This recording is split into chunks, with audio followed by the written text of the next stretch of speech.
এটি হিটলারের তৈরি বিশ্বের সবচেয়ে বড় এবং ভারী কামান। দ্বিতীয় বিশ্বযুদ্ধের সময় হিটলার মেজিনোট লাইন এবং অন্যান্য শক্তিশালী দুর্গ প্রাচীর ভাঙার জন্য বিশেষ অস্ত্র তৈরির প্রয়োজন অনুভব করেছিলেন। তার নির্দেশে জার্মান অস্ত্র নির্মাতা কোম্পানি ক্রুপ 1937 সালে এর ডিজাইন ও নির্মাণ শুরু করে, যার নাম শেভেয়ারে গুস্তাভ।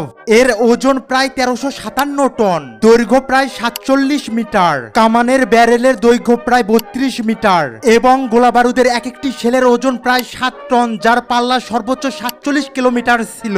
এটি সফল হলেও হিটলার উল্টো এই কামানকে ধ্বংস করে, কারণ এর সাইজ এত বড় হওয়ায় বোম্বার প্লেন সহজে এটিকে টার্গেট করতে পারত।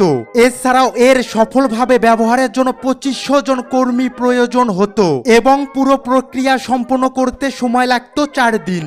এটি রেলে স্থাপন করা হতো এবং চালানোর জন্য আলাদা ট্রাক নির্মাণ করতে হতো।